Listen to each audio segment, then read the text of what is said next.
ఆదివారం అమావాస్య నాడు సూర్య భగవానుని ఆశీస్సులు తనకు లభించడం చాలా అదృష్టంగా భావిస్తున్నారని ప్రముఖ తెలుగు చలనచిత్ర దర్శకుడు పూరి జగన్నాథ్ తనయుడు సినీ హీరో ఆకాష్ వెల్లడించారు.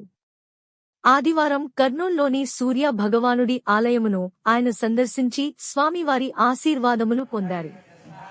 సందర్భంగా ఆయన మాట్లాడుతూ చాలా కాలం నుండి మార్గమధ్యంలో వెళ్లేటప్పుడు సూర్య దేవాలయాన్ని చూడడం జరిగిందని, అయితే ఈ రోజు తాను సందర్శించి దేవుడు ఆశీస్సులు పొందే భాగ్యం కలిగిందని ఆయన అన్నారు.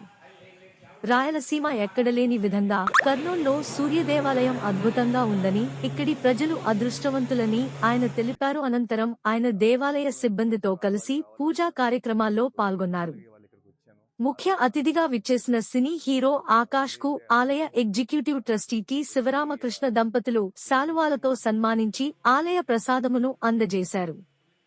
చైర్మన్ రామకృష్ణ మరియు వేద పండితులు విజయ్ కుమార్ శర్మ మాట్లాడుతూ, ఈ రోజు ప్రాముఖ్యత కలిగిన రోజుని, దైవ దర్శనంతో సమస్యలన్నీ తొలగి కోరికలు నెరవేరుతాయని, నేటి నుండి శ్రావణమాసం ప్రారంభమవుతుందని అన్నారు. అలాగే ఉదయం నుంచి భక్తులు అర్చనలు, అగ్నిహోమం, స్వామివారి పూజ కార్యక్రమాల్లో పాల్గొంటున్నారని వారు తెలిపారు. ఇవాళ కర్నూలులో ఉన్న సూర్యభగవాన స్వామి దేవాలయానికి రావడం చాలా ఆనందంగా ఉంది. నేను ఎన్నో రోజుల నుంచి ఇలాగా ఒకసారి ఇలా వెళ్తున్నప్పుడు చాలా పెద్దగా గుడి కనిపించింది. ఎన్నోసార్లు అనుకున్నాను ఒకసారి రావాలనుకున్నాను. సో ఫైనల్గా ఇవాళ ఇక్కడికి వచ్చాను. చాలా చాలా ఆనందంగా ఉంది నాకు.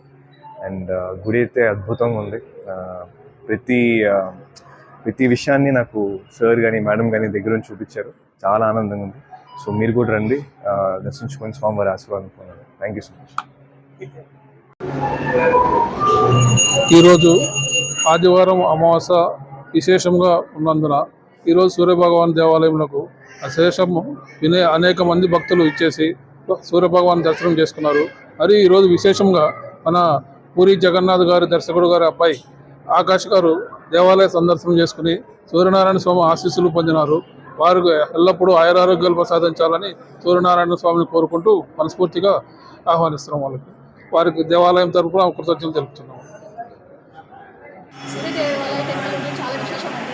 సామాన్యంగా ఈ సూర్యదేవాలయ టెంపుల్ ఇక్కడ ఉండదు. ఇక్కడ ఉండేది చాలా విషయం. దీంట్లో స్పెషల్గా అంటే ఈరోజు అమావాస్య ఉంది, శ్రావణ మాసం అమావాస్య అండి. సో ఇక్కడ వచ్చి దర్శించుకుంటే చాలా మంచిది అని మన అందరి నమ్మకం. ఇక్కడ పూజారులు, చేతులు గారు అందరూ చాలా